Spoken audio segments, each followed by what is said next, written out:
Hello and welcome back to the Empire of Dirt workshop. It's been a while since I've made anything for YouTube, so I thought I would shoot this video here. I have here a Trinocular head from an Olympus BH2 scope. This is a scope I'm working on for a woman named Mary. She sent this scope in, and I have to say that of all the scopes I've had people ship me, this is absolutely the best package scope that I've ever seen. Congratulations on that, Mary. This scope, I've got most of the scope done. I'm not going to cover too much of that on the YouTube videos, but I did want to cover the Trinocular because currently I don't think I've ever done a Trinocular head for video, so I wanted to take this opportunity to do that.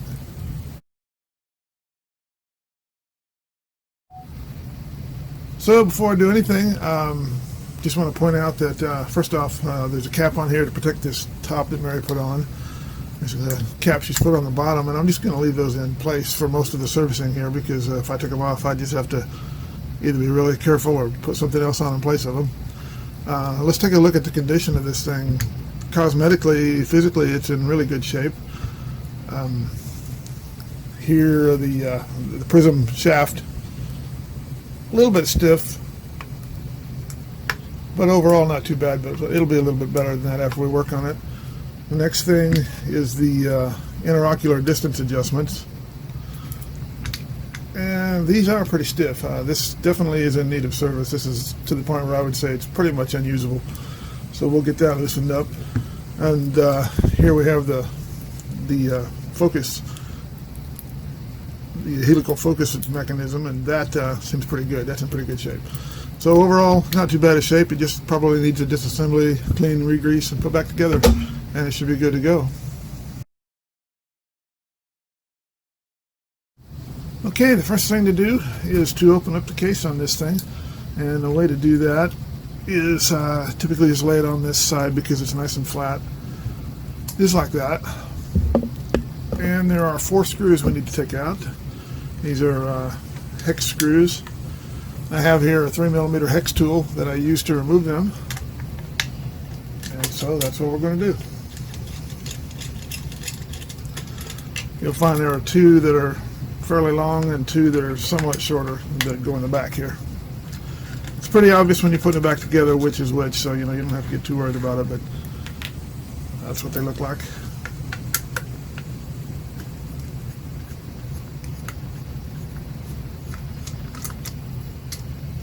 There's 3. The last one.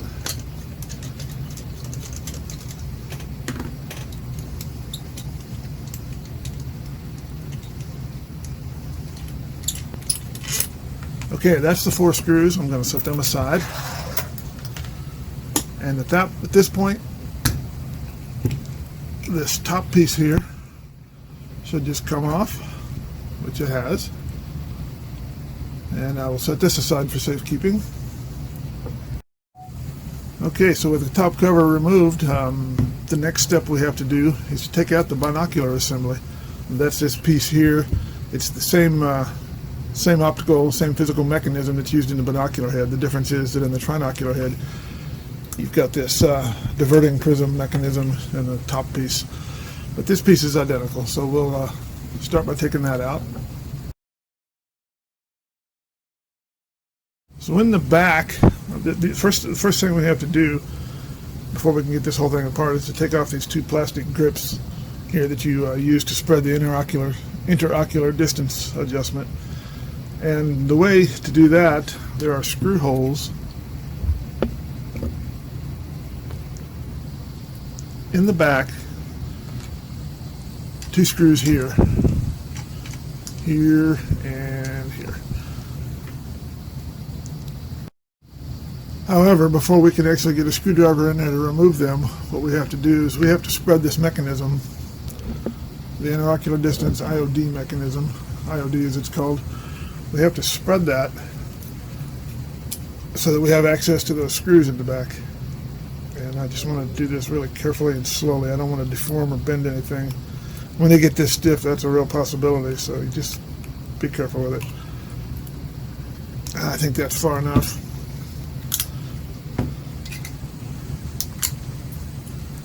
And once I readjust the camera, you should be able to see that we do have good access to those screws. So now I just have to find the screwdriver that fits these and take them out. Okay, and usual warning when you're working on a BH2 scope is don't use Phillips screwdrivers on any of the screws. You see these cross-point screws, you think they're Phillips, but they're not.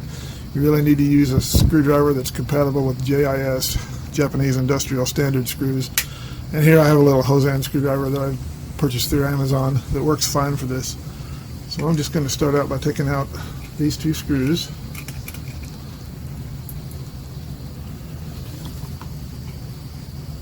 And you can see I just stick them in a little magnetic holder so that I don't lose them.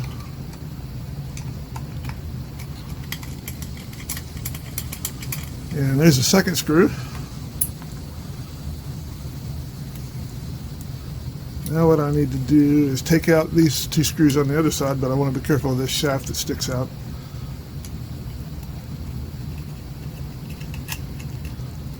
There's one.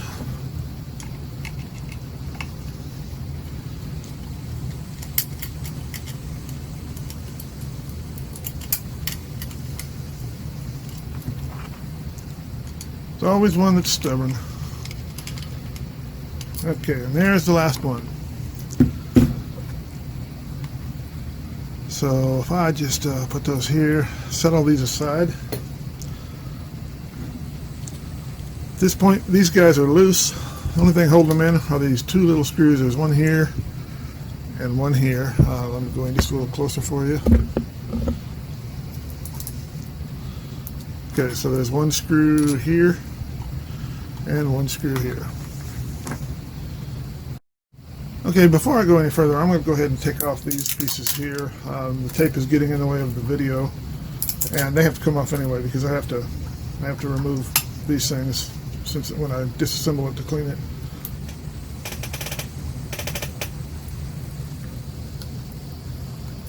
Alright, this one's stubborn. I'm just going to take this off camera. I won't waste your time on that.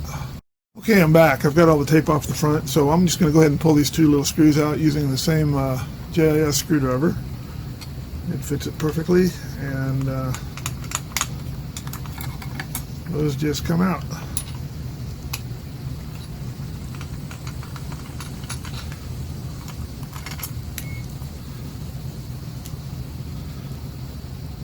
Okay, now with these two screws off, this plastic guard here just comes right off.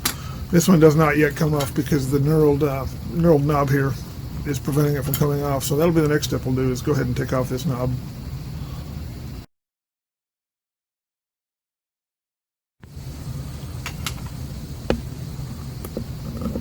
Okay, I have here an 050 hex tool, 050 thousandths or a 1.3 millimeter. They're you know, essentially the same number and within a round off error. So what I do is I loosen up these three set screws here that are along the outer circumference of this knob. And I think I'm going to have to pull this cap. And I want to go ahead and loosen those up quite a bit because otherwise it's going to be kind of stubborn to get off. Actually, it came off, so cool. What I'm going to do is I'm going to drive these three screws in just a little bit so that they don't fall out and get lost.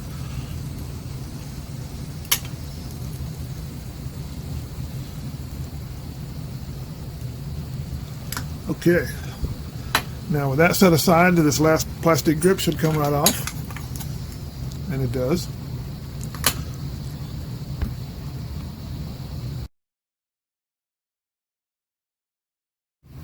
Okay, the next step is to take out the four screws that hold this binocular assembly into this housing. And there are four screw holes, four access holes. There's two here. Similarly, there's two on the other side. And those need to line up with the four screws that are in there that hold this whole mechanism in place. And so the way you make that happen is you have to spread the interocular distance slides. You have to spread those in until these holes reveal the screws beneath them. And once again, since it's a very, very stiff mechanism, I'm doing this very slowly and deliberately. I don't want to deform anything or break anything. Even worse would be to break it. Okay, so if you've been watching, hopefully you can see But these screws are now visible, and I have access to now take them out. Similarly, 2 screws on the other side, same deal. Okay, and so to take those out, I need to use a slightly bigger size screwdriver. Once again, still JIS compatible.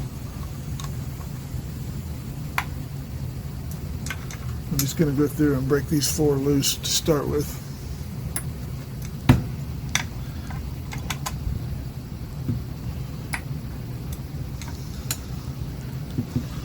Okay, and now that they're loose, I'm going to go ahead and take them out.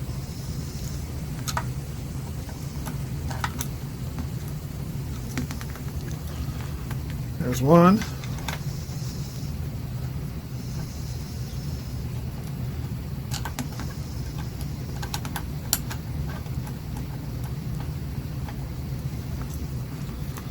There's the second.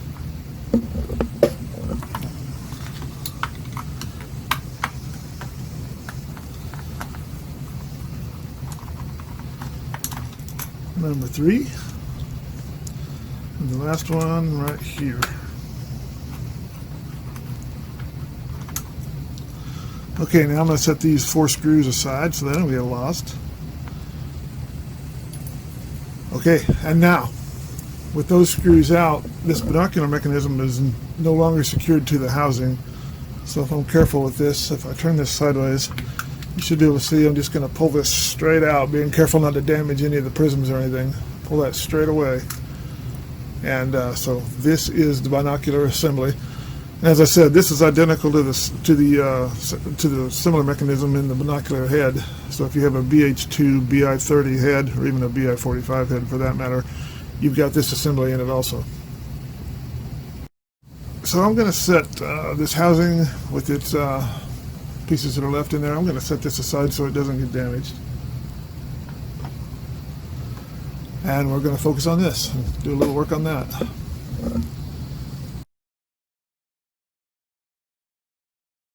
Okay, now before I actually start disassembling and working on this, I want to talk a little bit about why this is so stiff. There are 2 physical, there's a casting here and a casting here, and these slide in relation to each other to allow you to set your interocular distance to match your pupil spacing. So any grease in this dovetail slide mechanism, there's a slide here and a slide on the bottom. Similarly, on the other side, you have a slide on both sides. As that grease gets stiff, that will cause this to stiffen up and to not move. But it gets worse than that. Also, as you adjust these things, these tubes, there's some inner tubes that slide within these outer tubes for the oculars. As you spread them apart, these tubes pull in, and as you push them together, the tubes extend out. And the reason for that is that keeps the total tube length, the total optical tube length of the head constant, regardless of what setting you have for the interocular distance. But because of that, not only do these dovetail slides, when they get stiff, not only do they contribute problems, but also stiffness of the grease within these sliding tubes here causes problems, and a lot of times that's more of the issue than this grease here. And the problem you can run into is when you can get these so stiff that when you slide them, you can either break the mechanism that links them together, or you can bend the pieces in the compensation mechanism. So, of course, we don't want to do that. But I just wanted to talk a little bit about why these get so stiff. And if they do get really stiff, what you can do is you can take out these pieces here that couple these tubes to the interocular distance. And by doing that, then you can move these things laterally. You can slide these laterally in or out without these tubes having to move. And so that takes all of the drag from this grease inside the tubes out of the equation. And so actually let's just do that so maybe you can see what I'm talking about. These, as they are now, they're very stiff. So let's decouple those. Okay, the first thing I want to do to decouple this compensation mechanism, there are a couple slots here, and there's these little nylon tabs that are right in these slots, as you can see, when the mechanism is moved. And so that's what induces these tubes to move in or out as necessary to compensate the mechanism. But there's a couple springs on here. These springs are preset. So this spring hooks over this tab here, comes around, wraps around this screw here, and is up here and is on the upper side of this screw. So what all I have to do to release this spring is to lift it up and bring it back over there. Now this spring is no longer under preload. Similarly, this spring here hooks around here, wraps around this screw, and is on the bottom side of this screw. So what I need to do is to move it so that it's on the top side. There. And once I do that, now there's no preload on this spring either, so these are both loose. So that's the first step, is just to remove the preload from those springs. Next thing I want to do is remove these two screws, the little brass screws with slotted heads in them. And these are kind of narrow, so you kind of have to be careful. What I have here is just, I think, an old Harbor Freight screwdriver, but it had standard flat-headed screw, and it's kind of a hollow ground tip, which is kind of nice to have for these kind of screws. But unfortunately, it's a little too thick, too wide to fit in those narrow slots. So what I did on this other side here is I ground it down quite a bit so that it fits in there quite well. Okay, so what I want to do now is just loosen and remove these two screws.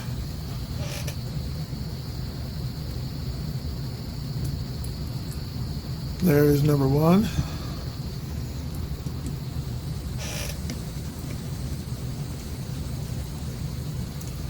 And there is number two. Okay, so let's take these springs off. As I said, they just hook over. So all you have to do is just unhook them, take them off. Okay, I'm going to set all these parts aside.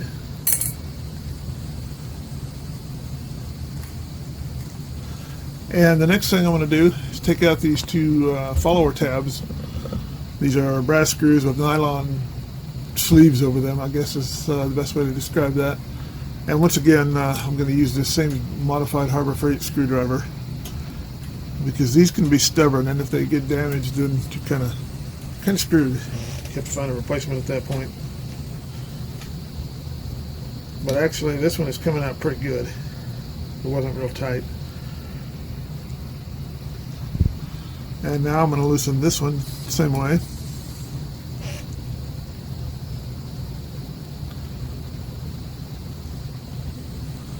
Okay, those are loose. Now all I got to do is find something to grab those and lift them out.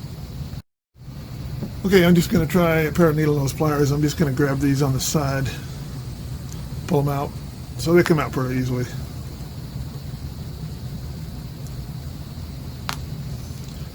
Okay, so that at this point now, you should be able to see that these will slide in and out independent of the IOD setting, so they are now decoupled from that. And this is pretty stiff, so this is adding a lot of that drag that was causing that to not move. On this side over here, it's not quite as stiff, but this side here with the helical focus ring on it, that is very stiff. So this still stiff on the IOD slides, but it is significantly less stiff than it was.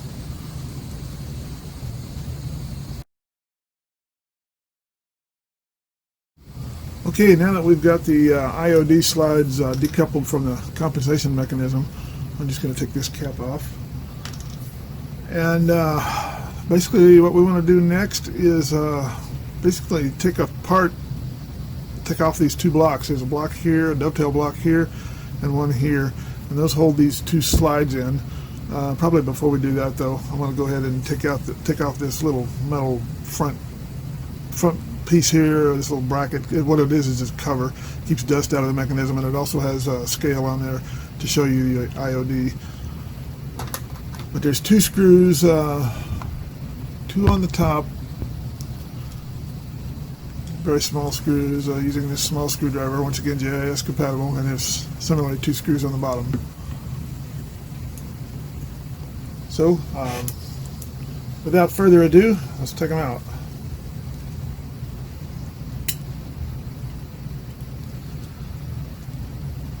flip it over and do the same thing on the bottom screws.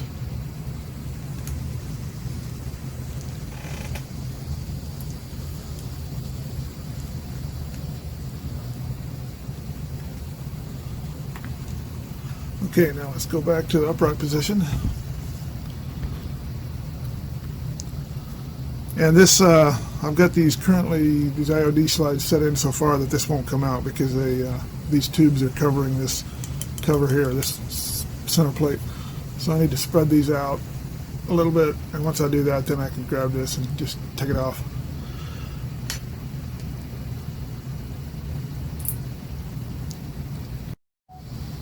And with that cover removed, you can see that what it's covering, what it's doing is it's shielding, protecting this center equalizer pivot here, which you can see there. So now that that's out of the way, we can go ahead and disassemble, remove these blocks.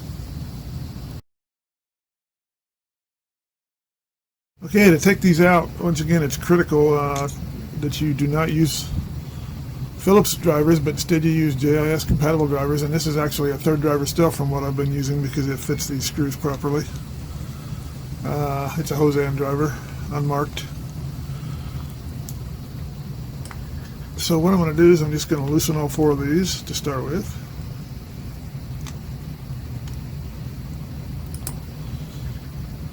And once again, this has been not too bad of a unit. These screws have not been real tight and haven't been real stubborn. And I attribute this to the fact that this is a very early binocular tube. Mary's scope was a very early scope, and it's actually in really good condition considering the age of it. But I think this is probably built before Olympus got into their crazy habit of putting glue on every screw that they used and just making things miserable for the service technicians. But now that these screws are loose, we're just going to take them out.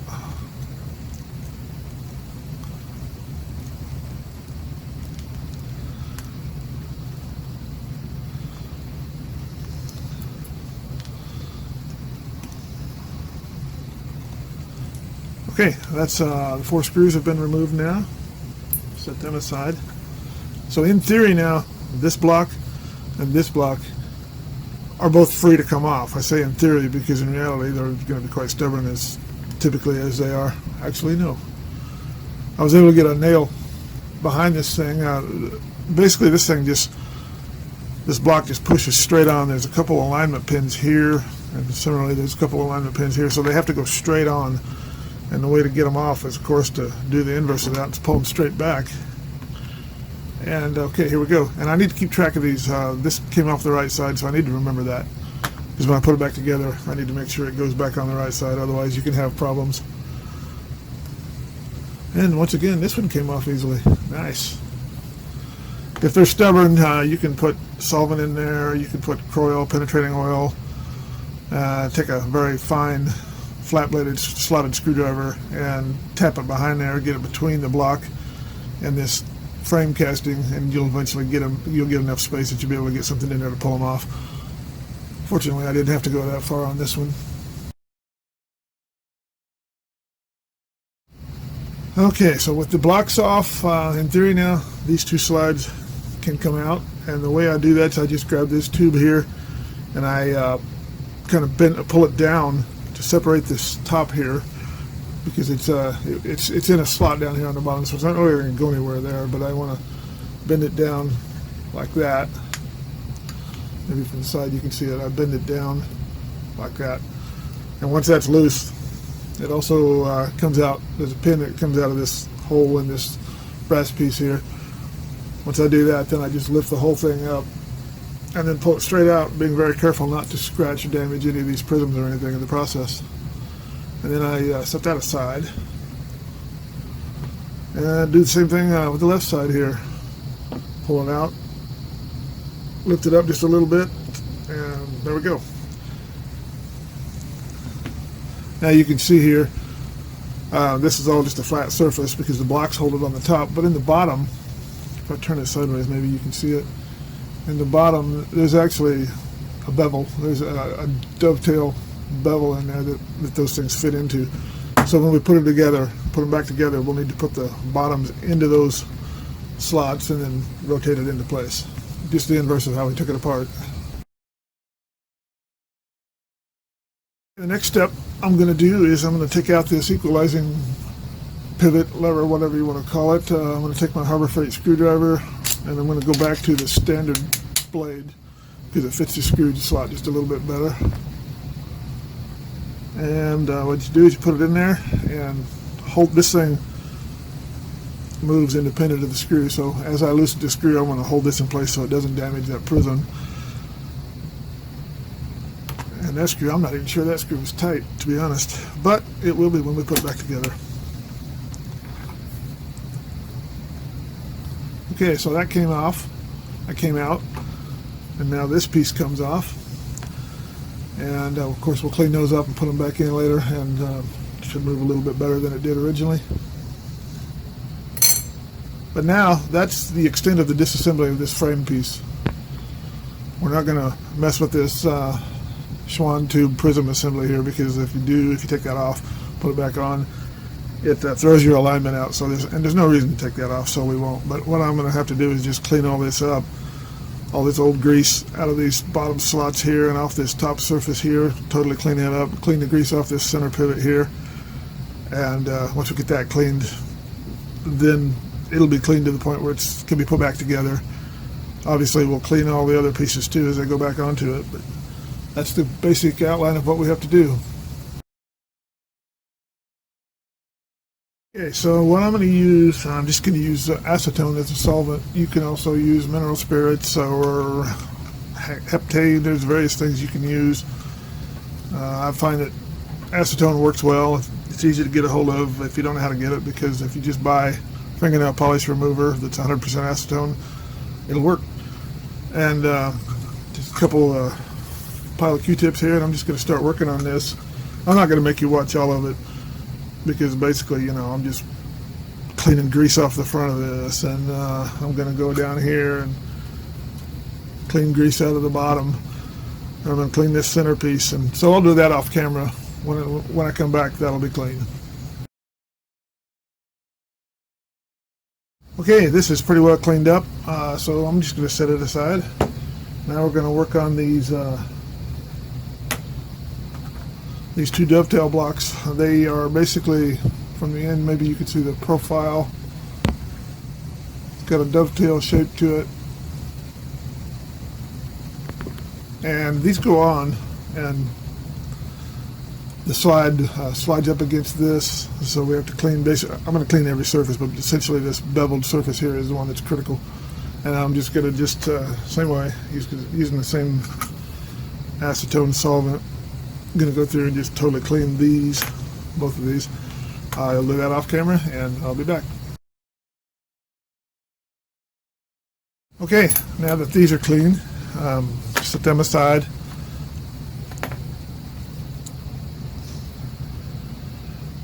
And I'm going to work on this next.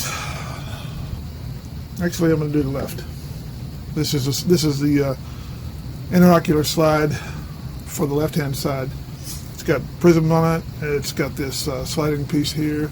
So I'm going to just pull that out for now, set it aside. And this guy needs to be cleaned up. And by that, I mean using Q-tips, acetone. Need to clean this surface here, because this is the bevel edge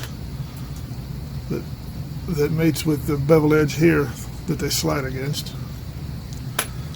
Clean the bevel edge on the bottom, and turn around on the back side here. There's some flat bearing surfaces that slide on flat surfaces on the frame, so I need to clean that. So I'll be cleaning these areas, these here, and do not forget I need to clean the inside of this tube, because that's where the sticky grease is that was preventing this tube from moving properly.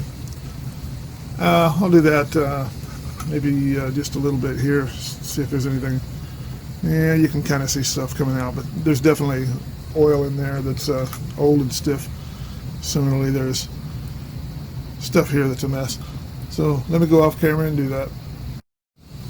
Okay, so off camera, I clean this up. I clean the grease off these beveled surfaces, these back flat surfaces, and this interior here. And while I was at it, I checked the prisms. There's a prism surface right inside of here on the the back here, there's a surface here and here. Primarily this one here and this one in there are the critical ones, and I didn't have to clean those. There was nothing really on there. There were a couple specks of dust that I just was able to remove with this dust blower. So this one is ready to go. Next one to be worked on is this one. Okay, before I even start to clean on this, I need to take out this inner sliding tube. But it won't at this point come out because there's a black trim ring here that covers this up. And so I need to take that ring off, and so I don't know whether you can see it, but if I get the light just right, I think you should be able to. There's a little bit of a slot right here. And I take a very fine slotted screwdriver, a very thin bladed one. And if I can get that under there, work it around, break the glue bond all the way around. If I'm able to do that, then this trim ring should come off without too much problem. Okay, and it's loose, at least I think it is.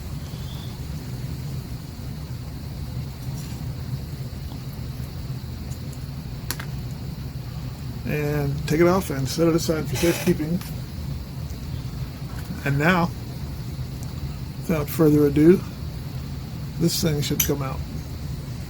Okay, so off camera, I'm going to clean this. Similarly, the two beveled surfaces, two flat sliding surfaces.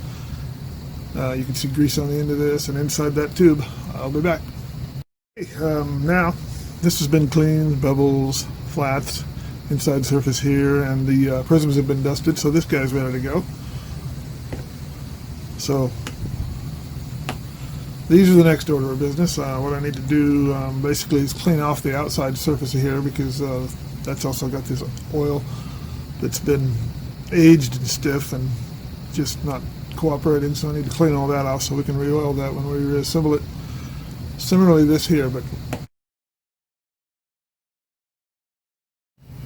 okay, now that we've got the dovetail slides cleaned, I'm going to clean the exterior surface of these. I would just do it off camera, but it's just as quick just to do it. So I guess you get to see this one. Similarly, I'm going to do this one, same deal. Acetone on a Q-tip. Hit this whole polished surface here. Okay, and while we're at it, I'm going to go ahead and unscrew this knurled thing. This is a little bit stiff. It's not too bad, but it is a little bit stiff, so it will benefit from some cleaning. And as you can see inside there, maybe you can see there's a little bit of discoloration from grease. Hopefully we'll see that clean out of there. Yeah.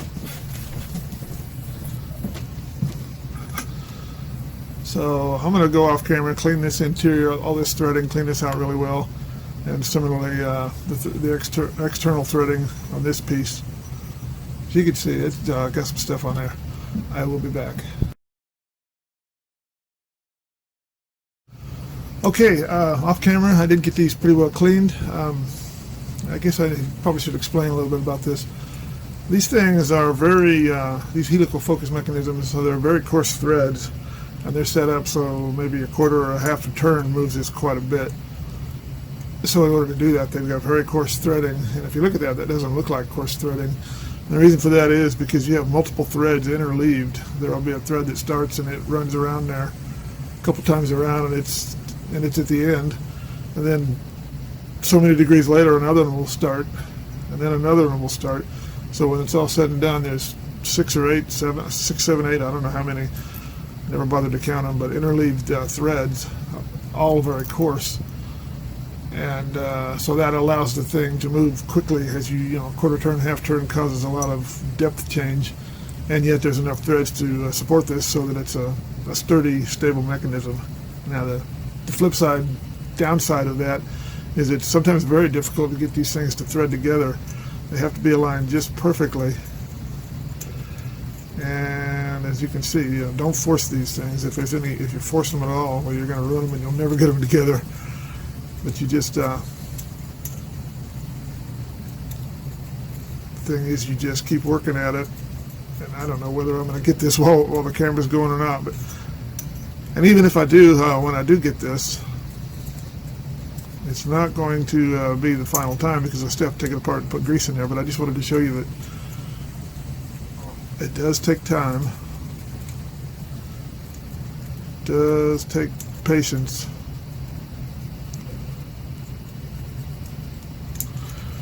And when it does go in, when it does drop in, it'll be obvious that it's in. It'll go in nice and smooth.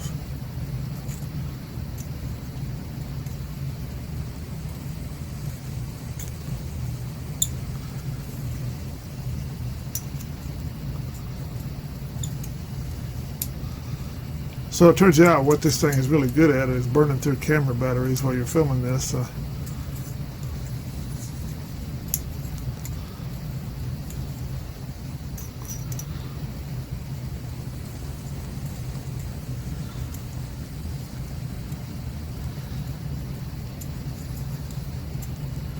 There, once it drops in and everything's nice and smooth and feels really good.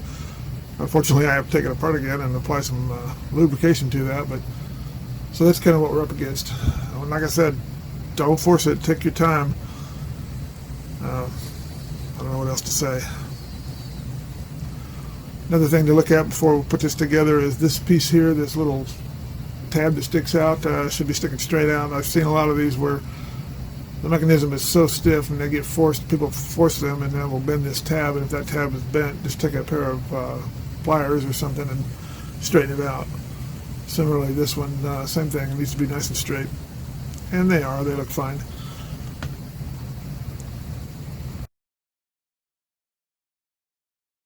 Okay, so to put this thing together, the first thing we need to do is take this frame assembly, and I'm going to apply a light coating of grease to this flat surface here, all along this here, inside this dovetail recess down here. Also going to put some here in the center where that pivot goes. It's going to be light. You don't need to put too much on there, but it does need to be pretty well evenly covered. And I don't know. I'll at least start this now. I may go off camera to finish it, but so once you apply it, you can take something like a toothpick or something to spread it out and make it nice and even and remove any excess grease. There's no reason to have too much. If you have too much, it's just going to squeeze out and make a mess.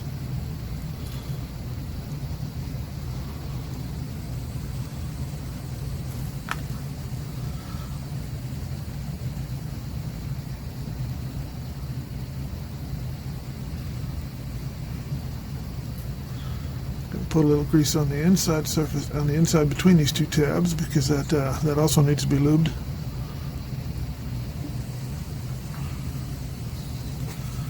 Okay, and I'm going to put a little bit here where that center pivot goes. Wipe away the excess. The last thing I'm going to do is shoot some down into this groove down here, this dovetail bevel. And once it's in there, I want to distribute it throughout and wipe away the excess.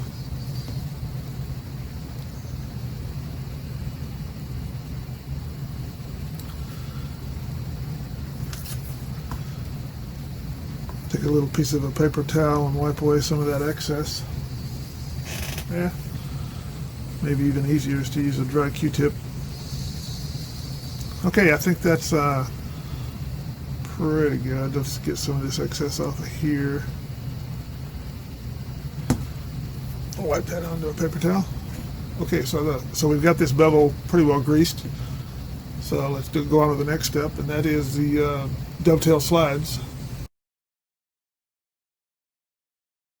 Okay, so this has been cleaned. The surfaces have been greased, and we're ready to put these pieces back on. And these guys have been cleaned up off camera.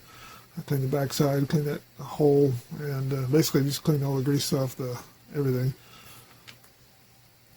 So these are ready to go back on. This machine surface here right around this center hole has already got grease applied to it. And so I can take this piece here, and with any luck I should be able to just stick it in place on the grease, and it should just kind of stay there. It'll gradually slide out of place, but it should more or less stay there. Now I want to apply grease to the back surface, back side of the head on this brass screw.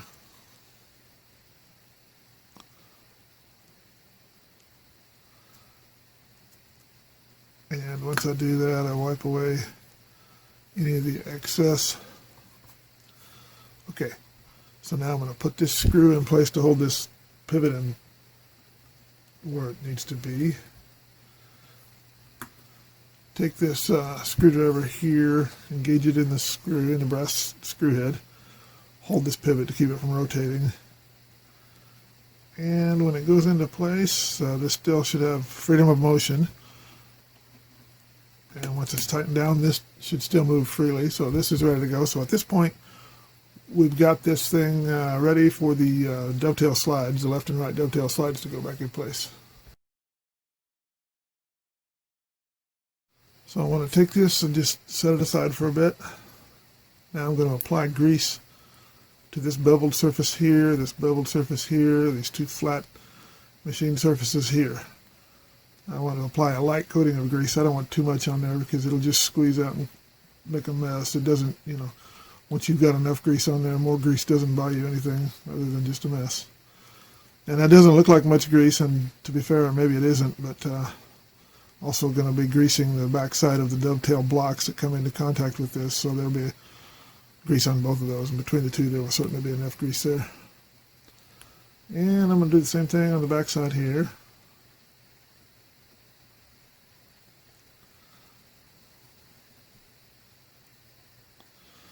And backside surface here.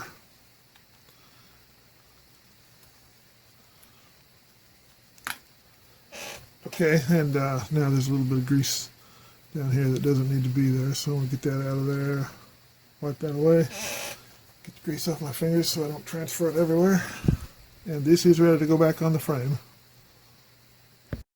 Okay, so now, this is the piece I just greased. We're going to put it back on the frame. I want to look in this tube here, find this slot down here. As you can see that if I get it just right, there's a slot right here. That needs to be oriented to the top. The frame needs to be oriented so that these slots are on the top. And once that's the case, then this is oriented correctly. So then this thing will be pointing in towards this center position. So that makes this the right-hand block. Now what I do, since everything's been pre-greased and everything, I insert this prism portion through this hole very carefully so I don't damage it or contact it. And once I do that, then I drop this bottom beveled piece into this bottom bevel here. And while I'm doing that, I make sure that the pin here goes into the hole here, like that. And if everything's correct, it should slide freely, which it does.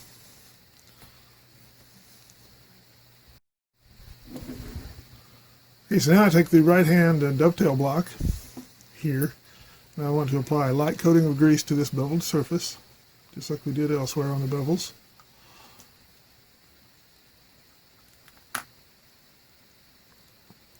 Smooth it out and clean off any excess. Bring the frame back in, and I want to reinstall this such that the beveled surface is facing down. These two holes go over these alignment pins, just like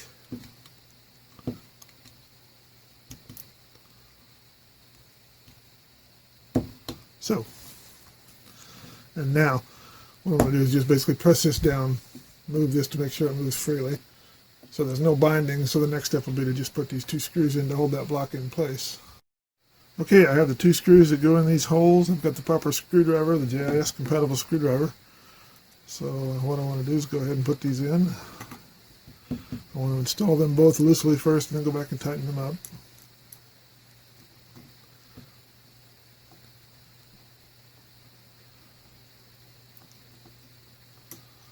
Okay, go ahead and tighten these guys now.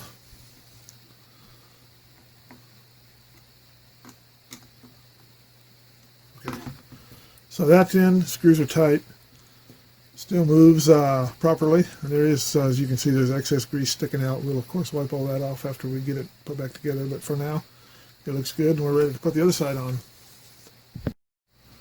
So now what I need to do is apply grease to this left-hand ocular slide. I want to grease up this beveled surface here. This beveled surface here. And wipe away all the excess. Okay, then on the back side, I'm going to apply grease to the two machine bearing surfaces that are flat back here. There's one. That's a lot of grease. I just refilled my grease syringe, so it's coming out pretty freely. So, let's wipe away excess. Wipe away the excess. Then I'm going to take this dry cotton swab and take off some of the excess that's in, some of the grease that's totally in the wrong places. Should not be there. All that's courtesy of the free-flowing grease on this refilled syringe. That'll quite shortly. Okay, so that's ready to go. We're ready to put that back on the frame. Here's the frame, and similar deal. We put the prism piece through this hole, being careful not to contact it. Drop this bottom piece, bottom bevel into this bottom bevel here. Make sure this pin engages the bottom of this pivot. And that's it. So I insert it this way. If you can see the bottom pivot there. It's in there. So it's now in place. Everything's moving. I just have to hold it. I have to hold this in position since the top block is not there, but everything seems to be moving. So now I just grease and install this last block. So put the grease on the beveled surface.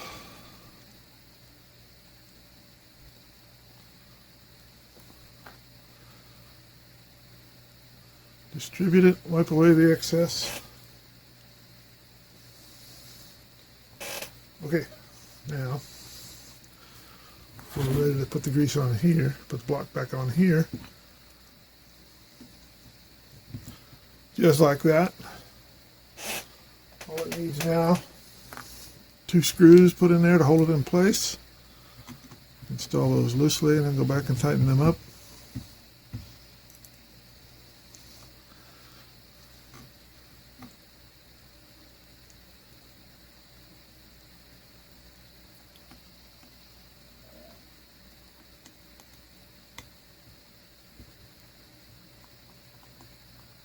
Okay, so those are in, everything's tightened, everything moves properly, the center pivot seems to be working, so the next thing I'm going to do is just get my hands degreased, cleaned up, and we're going to clean all this excess grease up and get rid of all that grease. Okay, what I'm going to do now is just take a dry paper towel, and if you can look in there as this moves, you can see there's grease coming out kind of everywhere. So what we're going to do is get rid of said grease. Basically at this point, if it's visible, it needs to come off.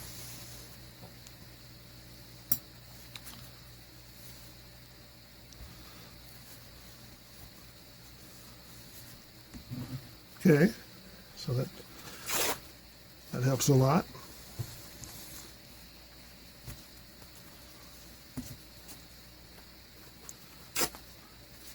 And you need to just don't be stingy with your paper towels. You know, once it's got grease on it, get rid of it and use another piece. Okay, so we've got excess grease there wiped away. Let's make sure the bottom is nice and clean. Okay, now what we want to do is turn it around, slide it in and out a few times, and then any excess grease here gets cleaned off. And let's get some more towel.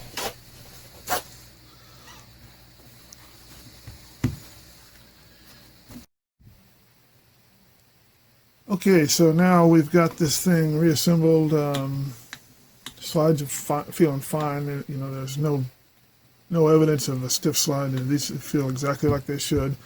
We got most of the excess grease wiped away, but we will do a final clean. I'll use some kind of Windex or something like that that actually has a grease cutter to get rid of all the fingerprints and everything off the exterior of this. But at this point, we're not to the point where we're ready to do that because it'd be just kind of a waste of time. So what we need to do now, got these guys, these inner tubes, they need to go in there, and once those are in place, then we can reconnect the compensation mechanism, and at that point the binocular assembly will be ready to go, and then I can do the final cleaning on that.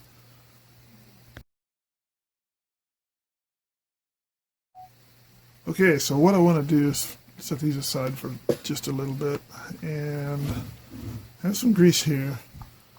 This is a Helimax XP helicoid grease, whatever you want to call it.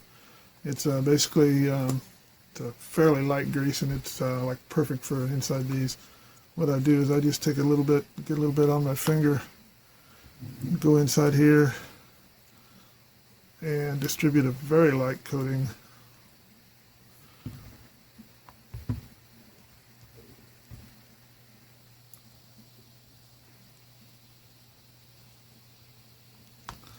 Okay, so I have what I think is a light coating in there, but I'm going to go in there with a cotton swab and take out a little bit of excess because I really want a light coating. I don't want, there's no reason to have excess, it'll just slop things up. Okay, so similarly I'm just going to put very light on the outside of this. Okay, now what I want to do is this is the one that goes in on the left-hand side. No, this is the right-hand side. Almost got that wrong. Okay, so I want to put a very light amount of coating on there, on the outside.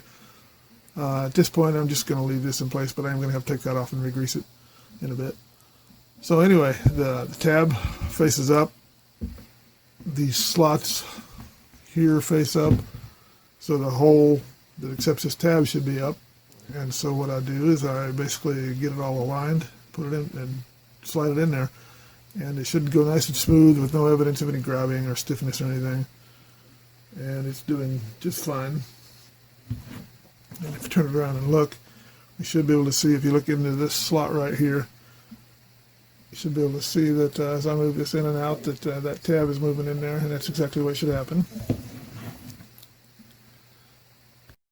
Okay, and now I'm going to do the same thing for the other side.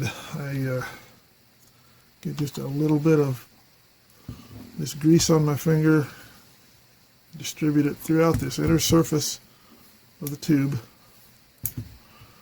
and I don't really have to remove any excess with the cotton swab here because there really isn't any excess. I've already applied grease to that, but just throughout the exterior. And this is the right-hand side. You can tell the difference because the one on the left-hand side has this helical mechanism. The right side is fixed. This tube is fixed to this. This tab is up. The slot is up. So if we can get everything lined up,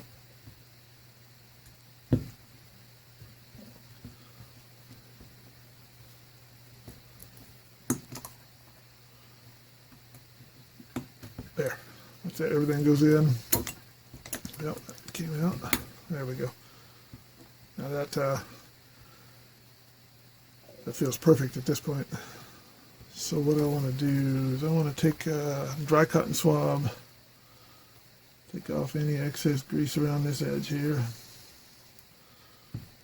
Same thing on this edge here.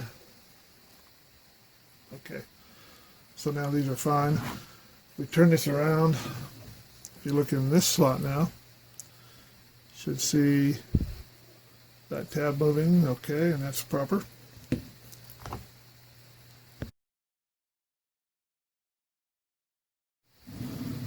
So now, at this point, we're ready to reinstall these two follower keys, follower tabs, whichever you want to call them, a couple screws here,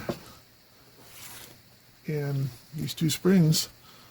And once we have all those installed, that will reconnect our compensation mechanism to the ocular slides. Okay, so the way we do this is pretty straightforward. That looks like grease all over this thing, but it's not. It's actually adhesive from when they glued this together, so I'm not going to worry about that. Okay, so what I do is I look in this slot here, and I adjust this tube until I see that threaded hole in there in the proper position, such that I can just drop one of these guys in and thread it in. And to do that, I'm just going to use a little VH screwdriver I've got that's got a nice flat tip. So I'm going to move away these excess parts.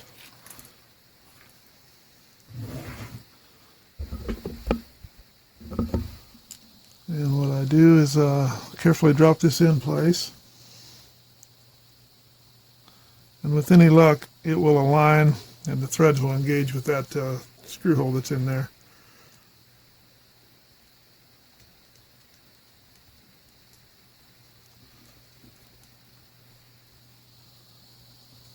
Sometimes you have to play around with it.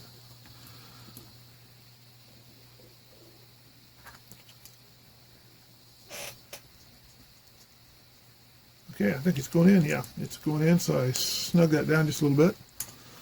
Now if I raise this up so you can see it from the top view, as I slide this, zoom out just a bit. As I slide these apart, you should see this tube moving in and out. And that's the compensation mechanism doing its job. And once we get the other side doing that, we'll reinstall the springs and this thing will be ready to go, other than just a final cleanup. When I say this thing, I mean the binocular assembly, not the complete head. Okay, so I want to put in the last tab, the last tab that goes in on this side. And I believe I've got the hole in the proper position, so if I just drop this in, with any luck, it will go together.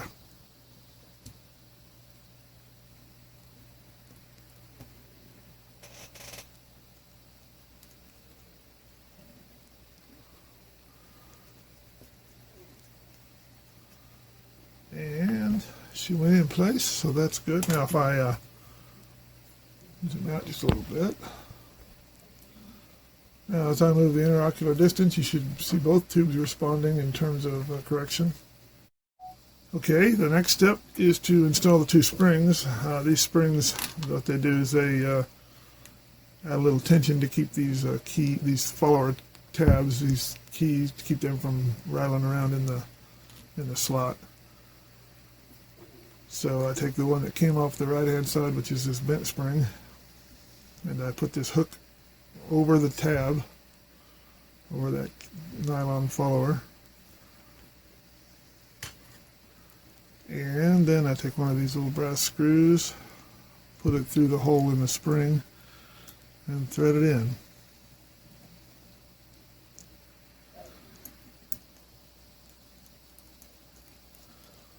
And tighten it down.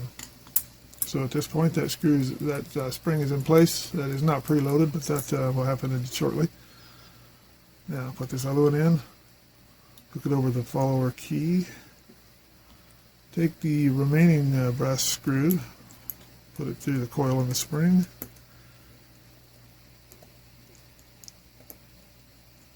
and tighten it down. Okay, so the springs just need to be tensioned, and basically the way you do that is to just lift it over, lift it over. So now, zoom out just a bit. The mechanism works. This is a little out. This needs to be adjusted down. In theory, not in theory, in practice, when this diopter adjustment is set for the 0 diopter, which is neutral setting, this tube should extend the same height as this tube, and then you can. Okay, I just want to unscrew this, much as I hate to do it, because that means I have to screw it back in, and you might recall what that was like. Now, get a little Helamax grease, and what we want to do is just apply a light coating over this entire threaded surface.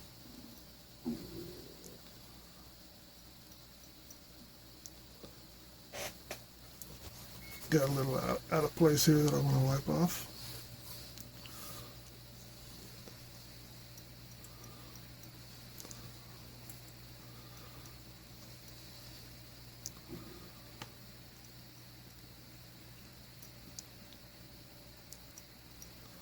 Okay,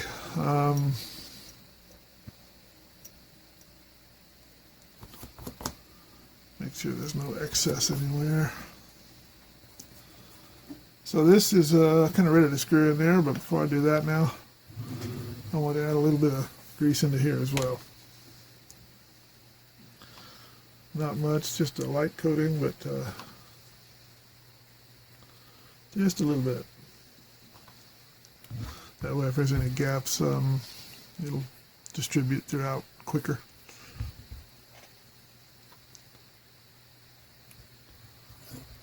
Okay, now I'm going to wipe away any excess there. And just put this in the proper orientation. This is the left side after all. I want to go ahead and thread this in there with any luck.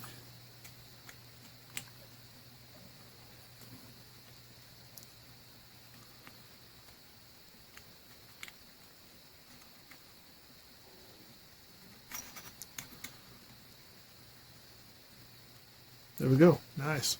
Went a little quicker than the last time, not a lot, but now once this goes in, you see it's squeezing out some grease. If I take some dry swabs and get rid of that,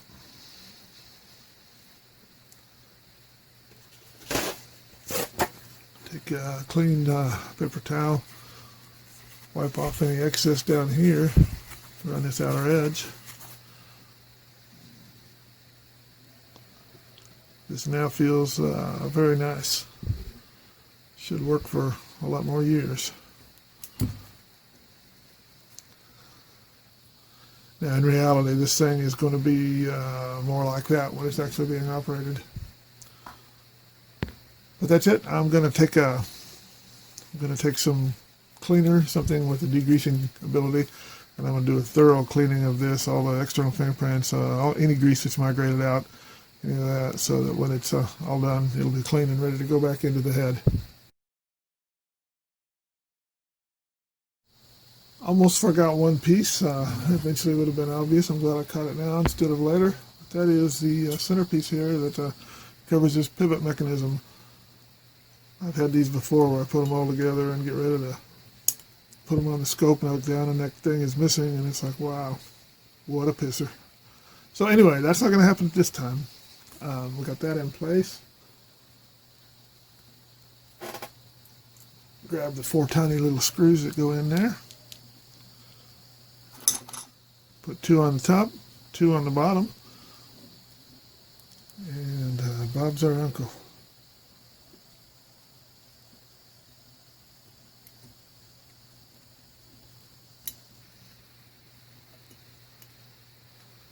That is, if I can get the screws to line up.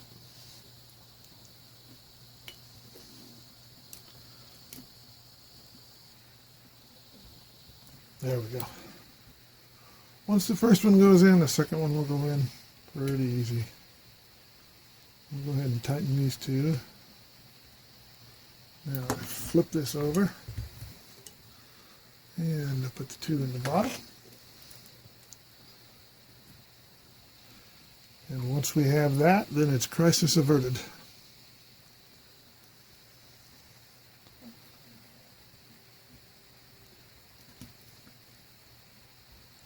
All right. Okay, so that's in place now. And now I'm ready to clean and degrease it. Okay, well, this thing has been thoroughly cleaned and shiny and ready to go. I do want to do one other thing before I actually put it all together. And that is these slots here, even though it works, everything rides nice and smooth like it should. In theory, according to the Olympus service manual, there is supposed to be grease in these slots, so I'm going to put a little grease in there. And the way I'm going to do that is with this, so I've got grease here on this paper towel, a little bit of Dow Moly Coat 44L. And what I want to do is just put a very, very light coating inside there, inside the walls of the slot, both slots. And put it down here.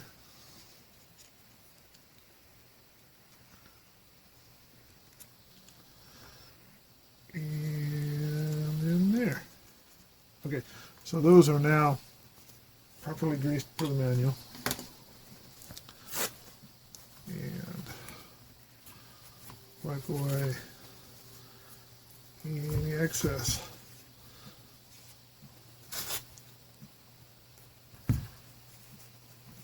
Okay. Now this thing is ready to go back into the head when the head's ready for it.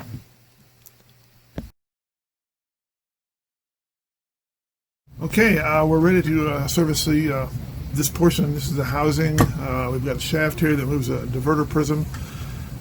This is used to select between viewing, camera, or a combination of both. And basically what we do on this, the service I typically do on this is that I remove this shaft, disassemble this slide here. I don't know if the camera's picking that up, but we're getting a squeak. Sometimes it's really bad, sometimes it's not. This is a little stiff as well. But anyway, my plan is to disassemble that and get this cleaned up, and then at that point we should have normal motion. So the first thing that I normally do when I start to repair these is obviously take this shaft out. And before I even do that, typically when Olympus builds these things, they put glue in the threads right here, and that makes them a little stubborn to take out. So what I'm going to do is I'm going to put a little bit of Croil penetrating oil. I'm just going to put a little bit on here and give this time to maybe soak in and maybe loosen up that glue a little bit. I don't know whether it will or not, but if nothing else, once the threads start to break loose, once that glue breaks loose, that oil can get into the threads, and at that point it'll make the threads much easier to move and much less likely to break that, because there is always a possibility if those threads are too stubborn, if that glue is too stubborn, that you can't get this shaft out without literally breaking the threads, and then, well, you're screwed. So what I'm going to do is I'm just going to let this oil soak and let it work for a while, and we'll be back later to try it out. Okay, it's been a half an hour or so, and I think I'm ready to try this. Take this out. I won't say try this, I'm going to take it out. Try it implies that it's really a dicey process, and typically it's not. They usually do come out without too much problem. So what I typically do to get one of these out is I pull this as far as it will go, and you know, you're basically what you do is loosen this thing up and it should come out, but you want to be really careful. This is just a plastic knob that's molded onto this thing, and so you don't want to put too much force on there or you'll break that. And what I have here,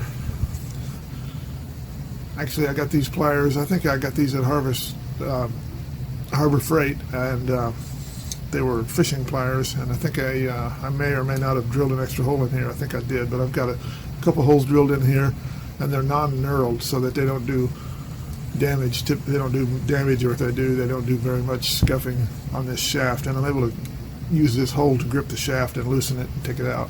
So we're going to do that. Okay, so what I'm going to do is I'm going to grip it really tight. Hopefully it will not spin. If it does, that might scuff the shaft. Okay, it's loosening. And what I'm going to do is I'm going to take it back, snug it back down. And now what that does, hopefully by loosening it and bringing it back in, I'm hoping that some of that penetrating oil got inside there. So at this point, it's a little bit stubborn. Oh, do you see that? I don't know whether you can see that, but this shaft has a bend in it. That's not a good thing. That's probably why when this thing moves, why I was hearing that screeching sound. Yeah, do you hear that? I don't know whether the camera catches that. So I'm going to go ahead and unthread this and take it out. So yeah, so there is a little bend in this. My first instinct is to go ahead and straighten this out. I guess I need to find out. I'm going to talk to the owner of this scope and find out, because if I do straighten this, there's a slight risk. I don't think it's likely, but there's a slight risk this could break. Whereas as it is now, it is usable, so I guess we'll find out. Okay, well, while I wait from feedback from the owner of this thing as to whether or not I'm going to try to straighten that shaft, I'm going to proceed with the disassembly and whatever, and we'll just go from there. I did notice one thing as a result of that shaft. I don't know whether you can see it here, but this metal is this little metal trim plate here. It was not quite centered on the hole, as you can see there, and it's got a big burr right there, a big bend there as a result of that bent shaft. So I'm going to try to straighten that. It's not a big deal, but might as well fix it. So I just want to take out these two little screws here.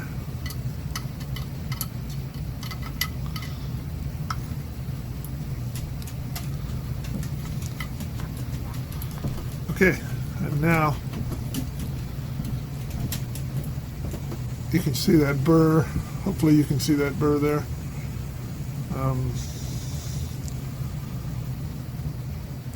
So I'm going to try to straighten it out, and what I'm going to use to do that, I've got a pair of what's called duck-bill pliers. You can see they're kind of like just the wide nose pliers, but the main thing about them is that they have no serrations inside, and I keep them around for things just like this, literally.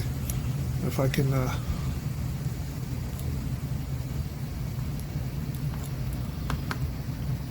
so that gets rid of that little burr. I mean, once it goes in,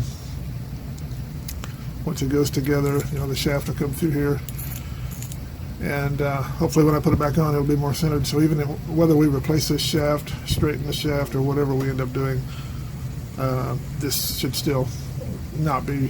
This should go back on and should still work as is.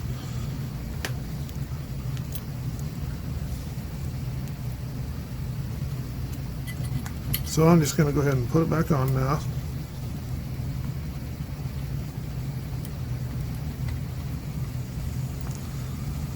Only this time when I put it on, I'm going to center the hole in this trim over the hole in the housing, and that way, even if the shaft does rub on the housing, it won't damage this thing.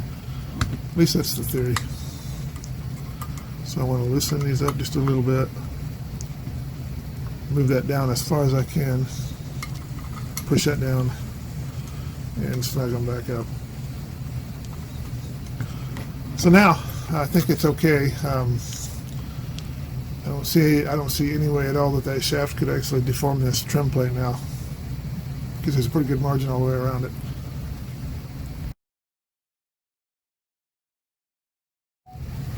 Okay, so now what I'm going to do is I'm going to take off this piece here. This is a support carrier. I don't know what you want to call it, but basically it supports this slider here. This is a dovetail slider that has the prism on it, and there are 4 screws here, here, here, and here, and these are hex screws.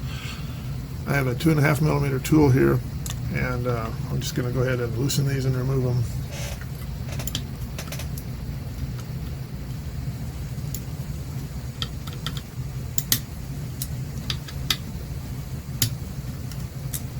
Okay, and before I go too far with that, I want to lay this out here.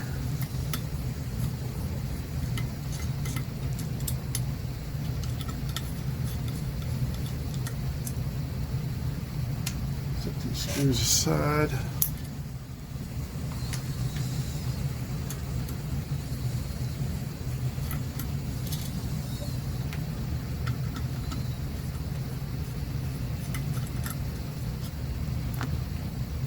Okay, now I want to very carefully lift this straight up, and I want to set the housing aside. set this down on a clean paper towel so that we don't get any damage on the prism.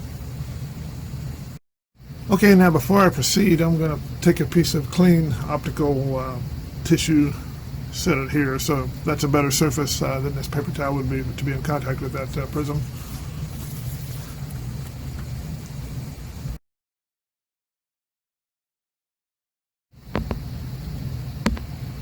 Okay, now the first thing I want to do is I want to remove this little detent mechanism here.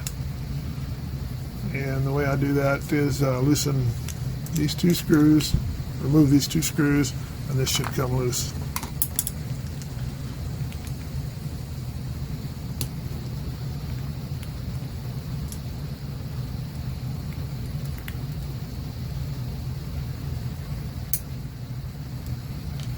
Magnet's pretty handy for picking up those stubborn screws that don't want to come out with a screwdriver. Okay. Now I'm going to hold this in place while I take out the last screw so it doesn't just fall and get lost. There is a detent ball and a spring in there, and I don't want that ball to fall out and get lost. Okay.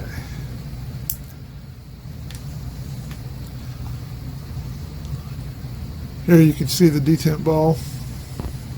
Hopefully you can see the detent ball right here. And right now that's just stuck on there. It's spring loaded. Hopefully you can see that it's spring loaded, and there's actually an adjustment for the spring on the back here. So for now I'm just going to set this aside.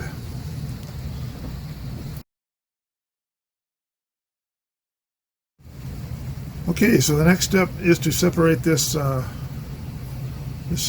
piece here, the prism mount, from this carrier. To do that, the first thing I want to do is take out this stop screw. This is the screw that makes it stop when you slide to either end, and I want to take that out. Use a M3 hex tool. Just loosen it. Take it out. Set it aside. So now, in theory, this guy will slide off. I can take it off either end. I don't think it particularly matters which one. Just like that.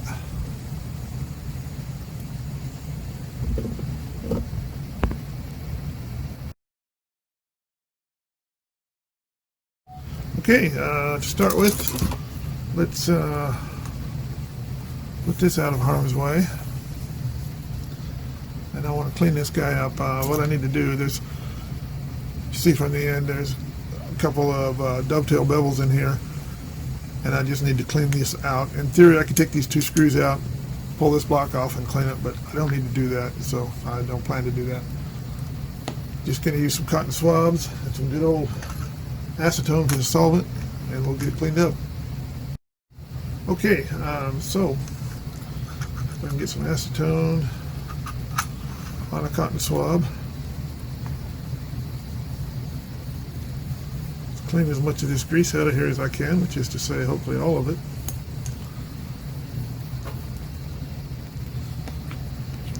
And on the other side,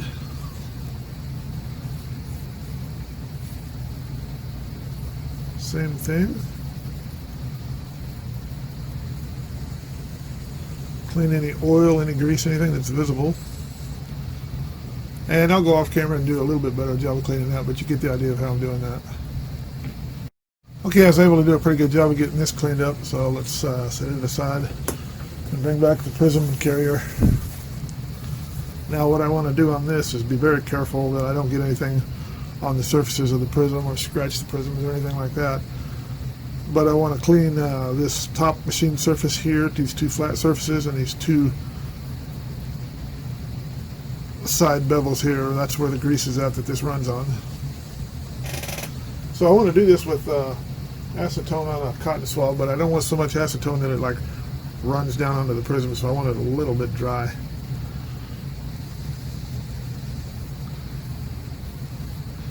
You can see there is stuff coming off of there. Maybe I can go in a little closer.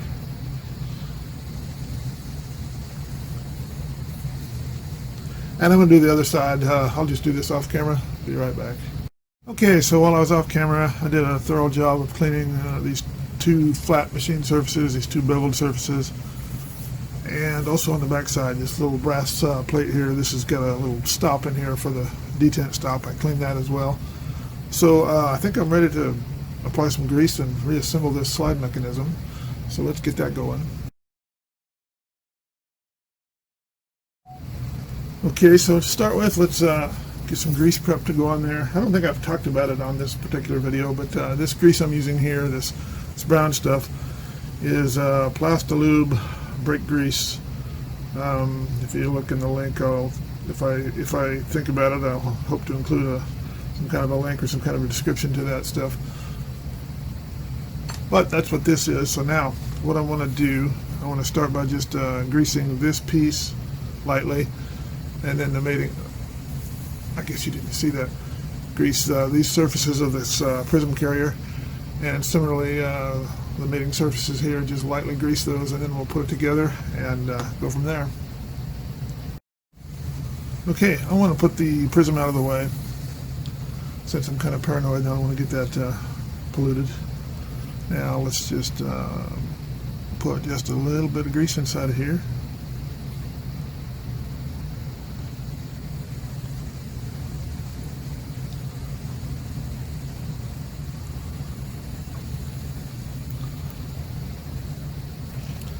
And if you look, you'll see there's a big glob of grease there that should not be there. So it goes away. Take a little acetone to get some of this excess off of here because it really doesn't need to be there. The best it can do is no harm. The worst it can do is migrate and get on the prisms and things like that, and you really don't want that. Okay, so now let's grease this backside here similarly.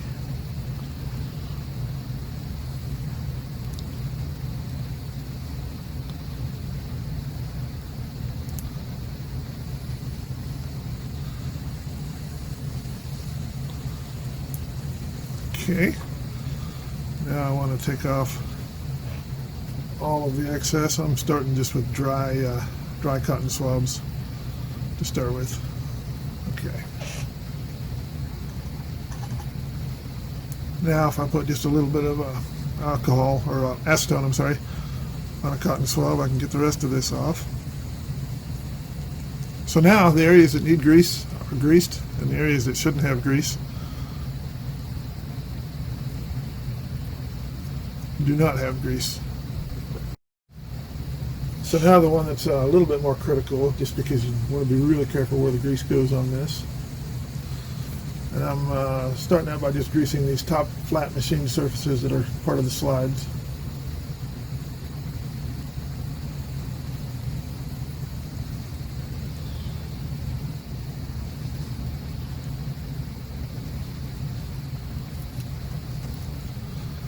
Okay, let's get some of these excess globs off of there.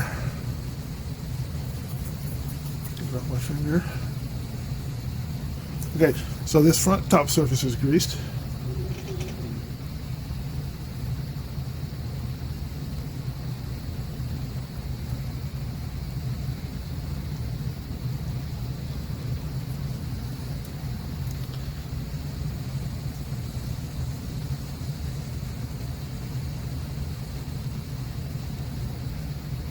I try to keep a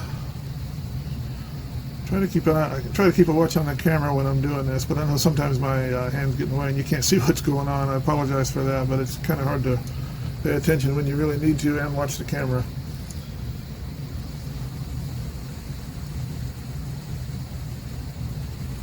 Okay, so that is the two top machine surfaces. I still need to do the two bevels.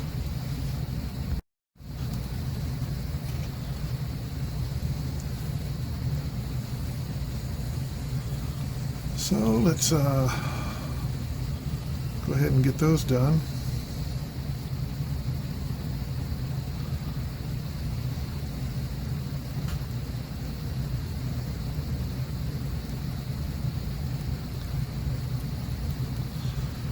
Okay, there's that one.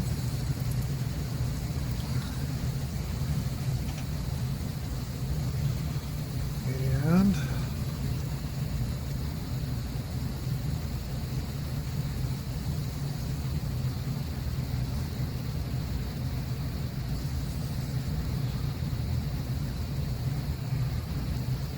Okay, so I've got grease on these now. I'm just going to go off camera and clean up the excess grease because right now it looks pretty sloppy. So I'm going to go ahead and remove excess and take grease off the areas that don't have it. I'll be right back.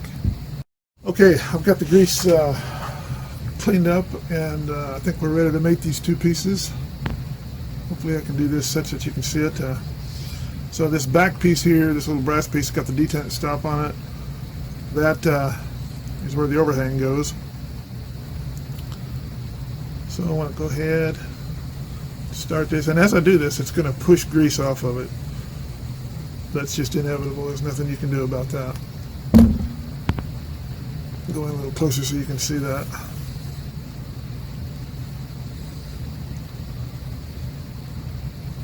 And so as you can see, there's some grease there.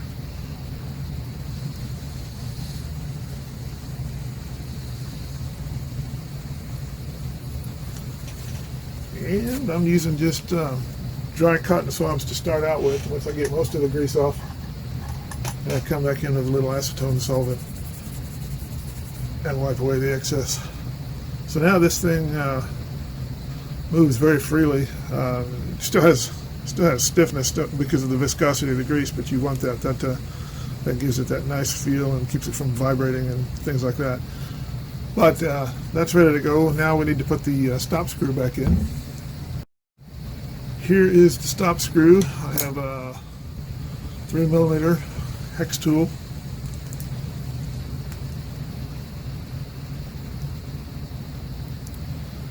And we go ahead and tighten that down. So if this is right, it'll go to from one stop to the other. Nice.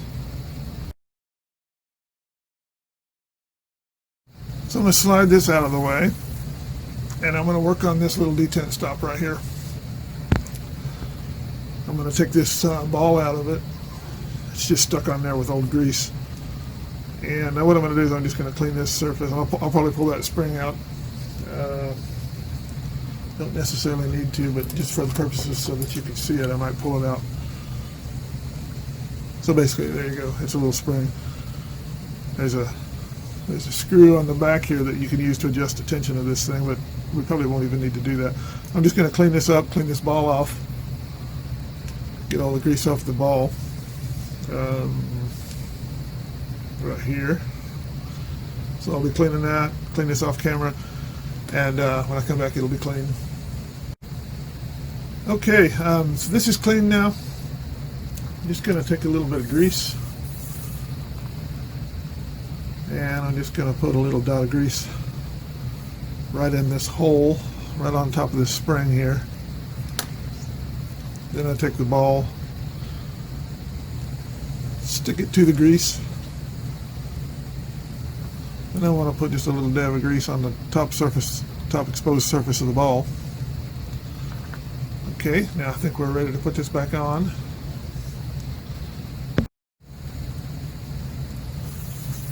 Okay, so to start with, I'm going to add just a little bit of grease now to this brass detent plate. You can see where it's slid, where the wear is and where the discoloration is. Put just a little bit of grease there and a little bit of grease in that detent area. Okay. So now what I'm going to do, I'm going to put that ball into that little slot. I'm going to hold this in position and then put in the two screws from the top to hold it in place. And that's not hard to do at all, unless you're trying to do it on camera, and then it's very hard to do. But we'll get it done.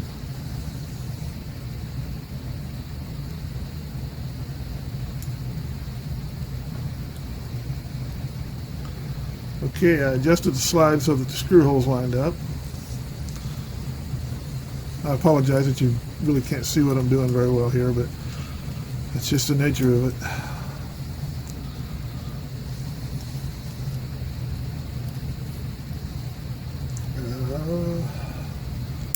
Let's try this again. Like that.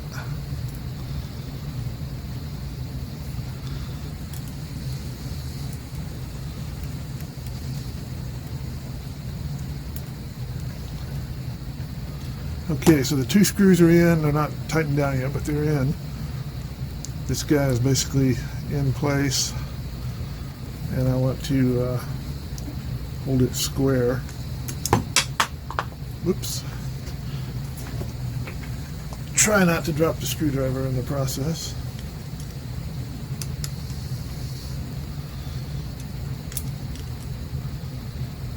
Okay, so now if this is correct, it should slide, drop into the detent.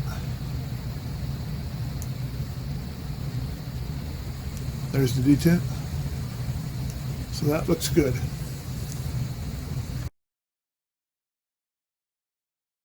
Okay, what we're going to do now is we're going to put this assembly back into the housing. I did, after I put this together, I had grease all over this back plate here.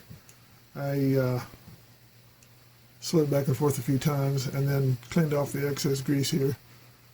So I think we're ready to go back together.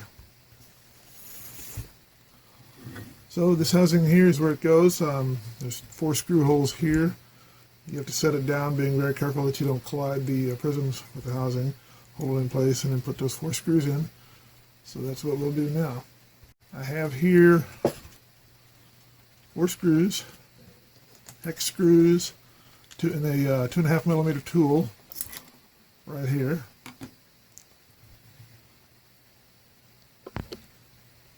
Okay, now I'm going to take this. I'm going to orient it such, and I've made sure that all the prisms are clear. There's no dust or anything that needs to be removed. Probably the best way to see it is just to go from this direction. I want to keep it very level as I lower this down so that the prism doesn't hit anything. And there we go. And now what I want to do is I want to get one of these screws in there.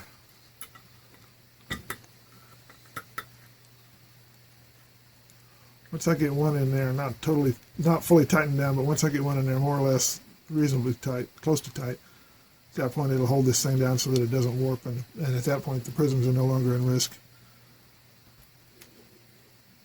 So let's go ahead and get the second one here. Okay, so these are both in. They're not particularly tight. They're, as you can see, it's loose a little bit, and that's intentional. What I want to do is I want to square this thing up. You can see there's all kinds of whatever, and I find that if I just visually set for an even gap here and center these screws and whatever, that I get pretty close and don't generally have to do too much beyond that.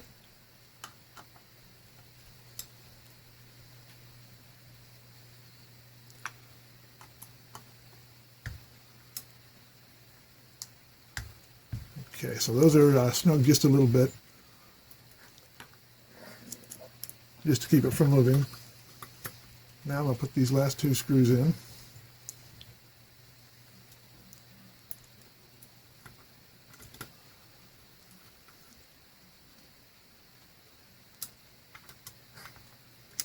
So that's what it looks like. I'm going to go ahead and snug all these down now.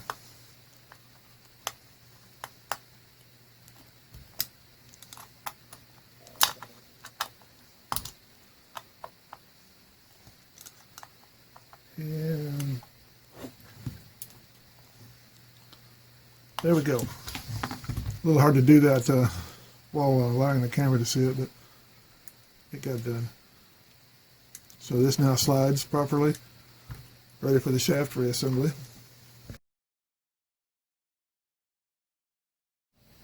Okay, next step is to reinstall this shaft. This is the shaft that controls the movement of this sliding prism. If you recall, this shaft was originally, as I was taking it apart, I found that this shaft had a bend in it, a pretty severe bend in it. And I've been able to get it pretty darn straight now, so we're going to proceed and put it together, and I don't think there have been any problems at all with this shaft.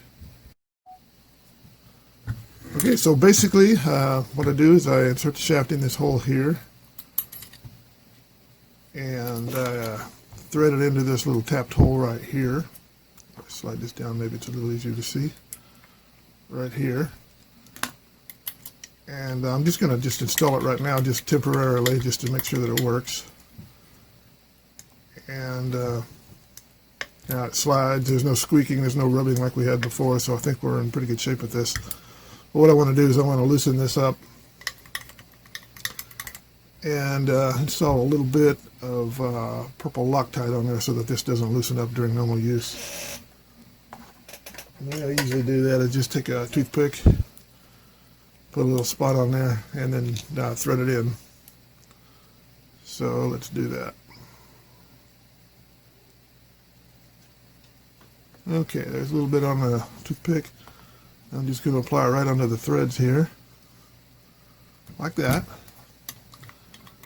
And go ahead and tighten it up. So at this point now,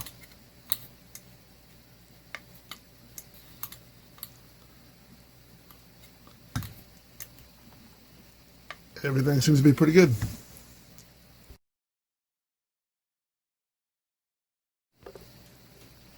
So now what we do is reinstall this binocular assembly, reinstall this into the front frame, or this into the front of the housing. And the way you do that is you just lay it in there, being very careful not to damage any of the mechanics or any of the optics or anything in there. And lay that in place like that. Let's go in a little closer with the camera. And I need to spread these out. Spread the diopter settings such that this screw here reveals the tapped holes inside there on both sides. And with it like that, now I'm ready to put the screws back in. Okay, I've got 4 screws. And I have the appropriate size GIS compatible screwdriver. And what I want to do is I just want to get the screws started. I don't want to tighten them down, but I do want to just get them started in the 4 holes. Maybe I'll go out just a little bit so you can see a little more of the big picture.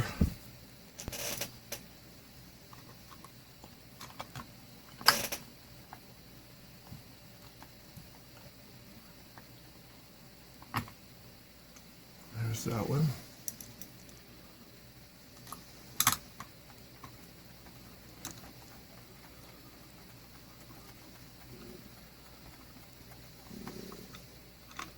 Make sure these are still just a little bit loose so that the whole thing can flow around to allow alignment of all the screws.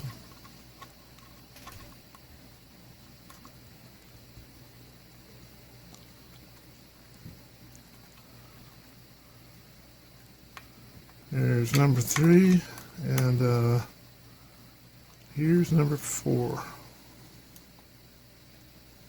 This was the first one I started with. I didn't get it all the way in, but okay, so now these are pretty much in there. I took them until they're just slightly snug, backed them out just a little bit. So this this binocular assembly moves relative to the frame. Now what I need to do is just get it in final alignment and tighten those screws down to hold it in place. Okay, to align this, what I do is I put my thumb here. That way I can feel whether there's a discrepancy in the alignment, or whether there's a step. And I set it so that it's nice and continuous feeling there.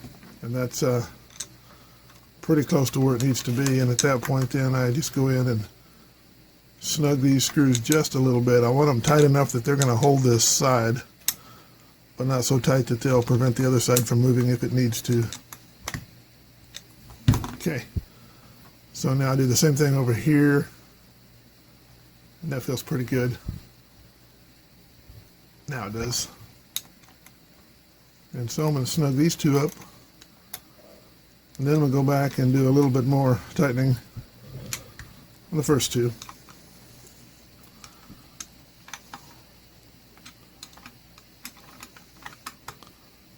Okay, now this step is complete. We have free motion here. Pretty much all that remains, we're going to put the head on it, put the front pieces on here. We've got a couple of finger guards and diopter adjustment and so forth. And we're just about done with it.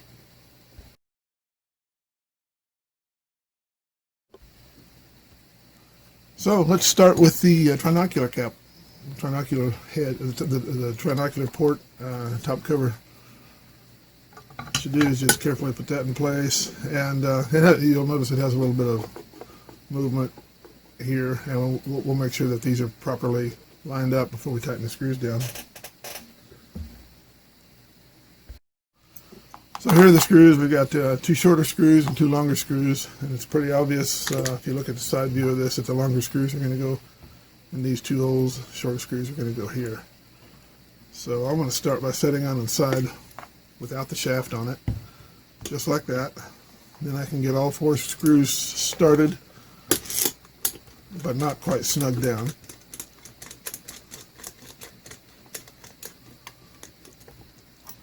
Like I said, the way I do that is I go ahead and just tighten them down until they are just a little bit snug, and then back them off an eighth of a turn or so.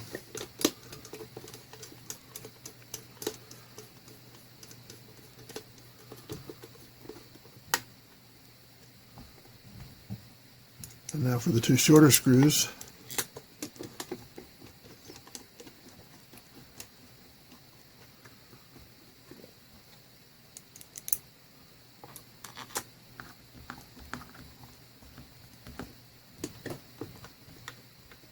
Okay, so these are all in place. And now what I do, I don't know, you probably can't see this, but as I move this back and forth, maybe you can see it, I don't know. Let's go in a little closer and give you a chance at least to see it. So I move this back and forth, you see this seam here is moving. What I want to do is I want to hold it until that seam is perfect. There's no step either direction. Then tighten that screw down just a little bit. And I should check the other side. There's a little bit of a step here, so what I want to do is I want to split the difference. I want to give just a little bit of a step here and a similar step here. So that's properly aligned now. And at this point, I can go ahead and snug these 4 screws down.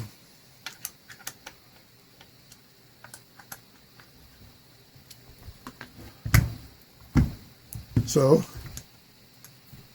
everything seems to move properly.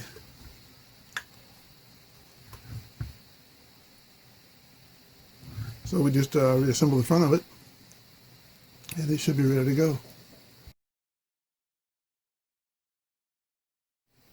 Okay, the next thing to do is to put these plastic finger grips in place on here. We've got a couple screws to hold them in, and so let's start doing that. I'm going to start out by putting the 2 smaller screws in that hold them in place. So the one has a white dot on it, one does not. The one without the white dot goes on the right hand side. The one with the white dot goes onto the left hand side.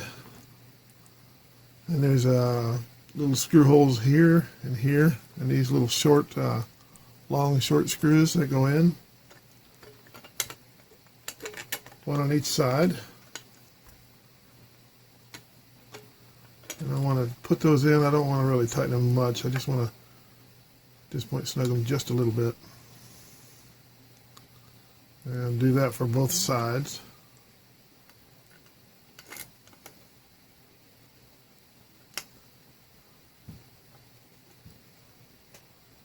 Okay, now these are held in place, but there is still a little bit of movement in them because these screws are not tight, and just because there's only a single screw in there. So what I need to do now is go in from the back side and install 2 of these screws on each side. Okay, to start with, let's make sure that the interocular distance, that these sliders are spread as far apart as they can be. And if I carefully set it there, you see that the weight, no, you can't see it. Hopefully now you can see it. I spread these out, and when I set it down, just the weight of it moves that. So I'm going to have to like hold these in position while I put the 2 screws in, but that's no big deal. So GIS compatible screwdriver that fits these screws nicely. And here we go.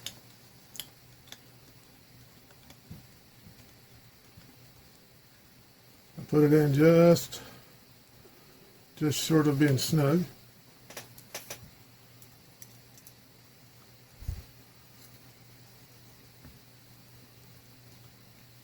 And same exact thing on the other side.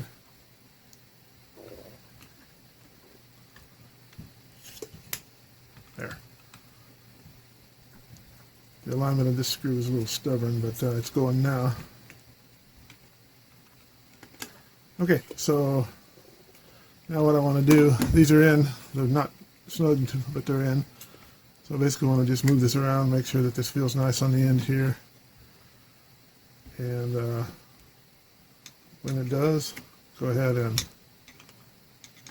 tighten these two. And I can go ahead, oops, sorry about that. I can go ahead here on the front and I can snug this screw.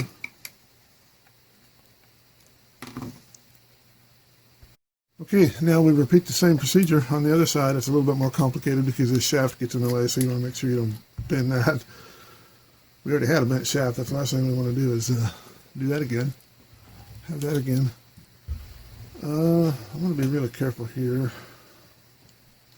This is such an awkward positioning. If I let go with my hand, I don't, this thing could crash onto the floor, and I really don't want that to happen, and I'm sure Mary doesn't either.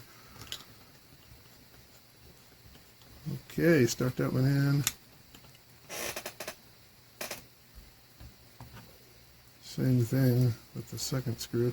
Ordinarily, I wouldn't do it like this. I wouldn't orient it like this, but I'm trying to make it visible for the camera, so that's why we're doing it this way. Okay, so now make sure we have a decent alignment here. Go ahead and snug these down to the final tightness and do the same thing on this guy.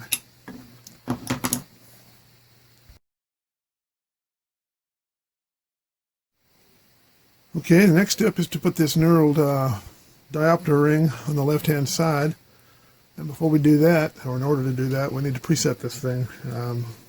The positioning of this helicoid, and the way I do that is you can do it at any interocular distance setting, but it's easier, since you're laying on the side, it's easier just to have it just like that, which is basically minimal spacing. And now the idea is that this surface on this helical adjustment needs to align with this. So this surface and this surface need to be on the same plane. So the way I do that is to take this little three-dimensional ruler and set it up against the edges of this tube. And if you can see, there's a little spacing in there. So I bring it out until this contacts the ruler, just like it is up here. And that means that this is the 0 diopter setting. And so by being like this, you can see that it has adjustment range away from 0 in that direction, and of course it has adjustment range in this direction as well. So what we do is, like I say, is we get those exactly parallel, and now that's the 0 diopter setting. And so now the trick is to put this thing on with this 0 aligning with this white dot without rotating this. It doesn't need to be exact, it's not sort of not a calibrated thing, but we want it to be as close as we can get it, so we're going to put that on there without letting it rotate at all. Okay, now if I hold this in position, use a 1.3 millimeter 050 inch hex tool, and there are 3 set screws around the circumference here that I tightened down. That was the first one I tightened, and here's the last one right here.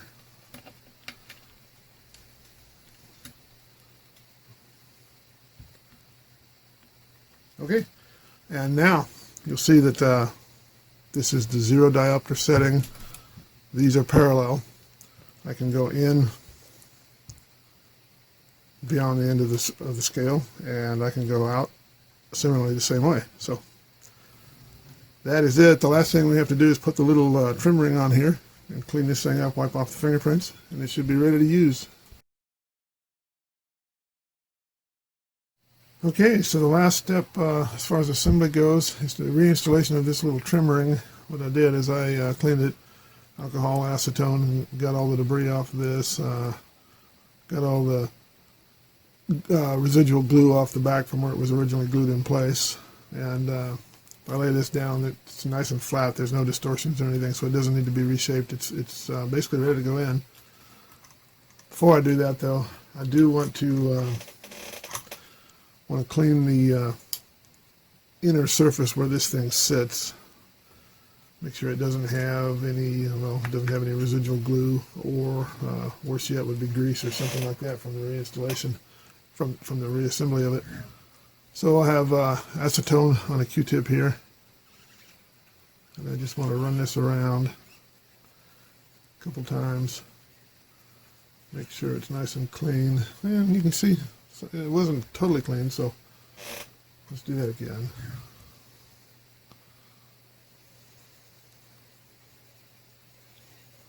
Okay, that's probably as clean as we're going to get it. So the trick now basically is to have a toothpick here. I've blunted the tip of it a little bit so I can use it to apply glue. And I want to apply 3 spots of glue inside this ring, inside this tube where this ring sits. And I want to apply them 120 degrees out, roughly, 3 spots in there equally spaced. And the glue I want to use is called E6000 adhesive. It's somewhat flexible and holds them pretty well. I do want to use the black because if there's any squeeze out, I don't want it to be visible. We'll of course try to clean everything we can as far as glue squeeze out, but inevitably if you use white or something like that, it will be visible. So let's just use black and make it easier on ourselves. Okay, to start with, let's prop this up so that it stays visible and doesn't fight us. Okay, so the game is to put a little glue on there, drop this in place. And when I put this in, I don't know whether you can see it, but there's a little bit of a notch right here. That notch is used to pry it out when it's in place. But I want to put this notch straight down at the 6 o'clock position. So let's start out just by dispensing a little bit of the glue.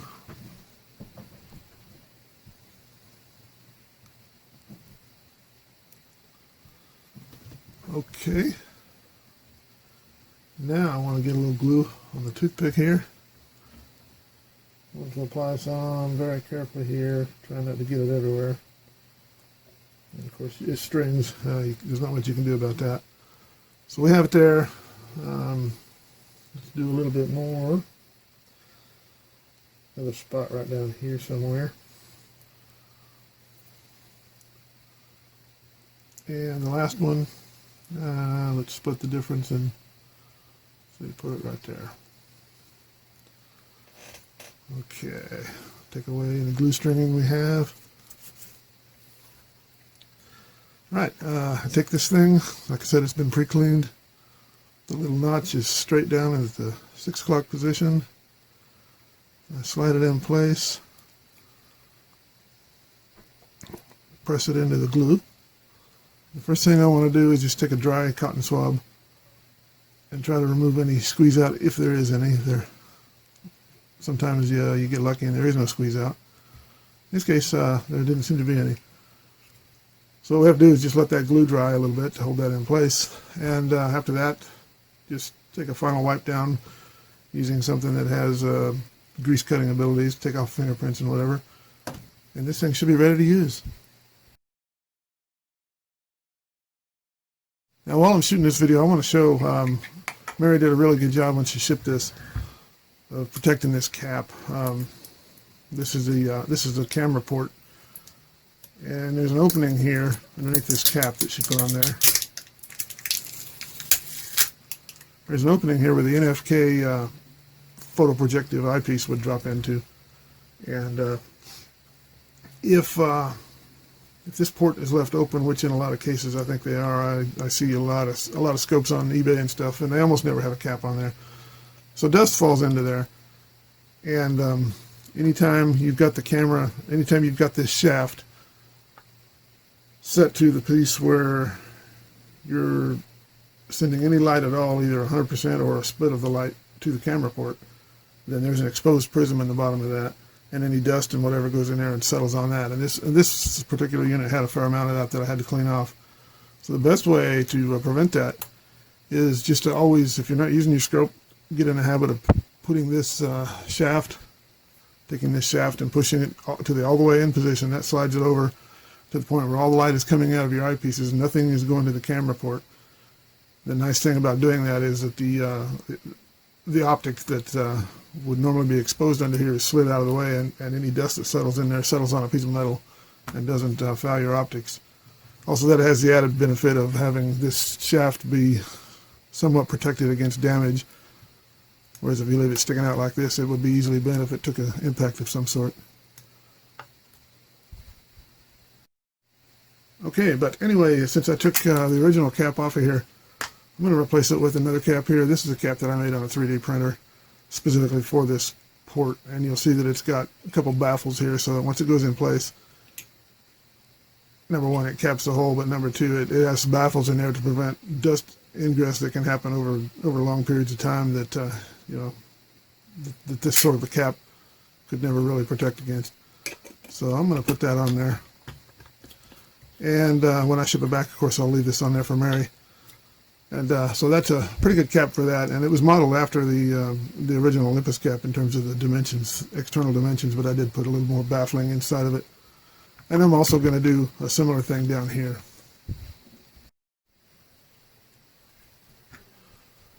Okay, let me take off this cap that's taped in place. And here's a little 3D printed cap that will go on there. This isn't a real tight fit, so this was a prototype I made and didn't have quite the right fit.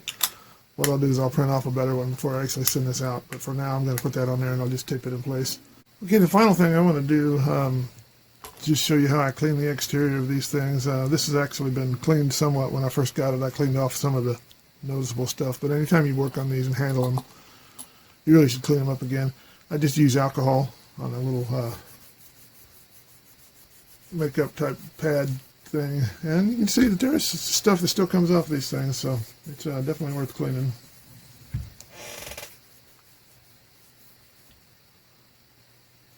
Let's get a little more on there. See a spot there that I don't know whether it'll come off or whether that's a defect in the paint. Actually, it is, yeah, hard to say. It's better, but I think there is actually some paint smudging there.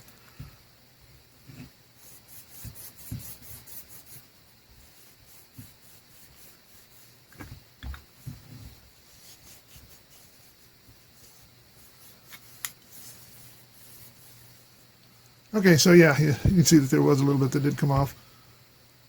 And I have done a similar thing to the front. So this thing, as far as I'm concerned, is ready to put back on the scope and get a final test before it gets shipped back to its owner. Thanks for tuning in for this. Hopefully I have some more videos coming shortly. Thanks again.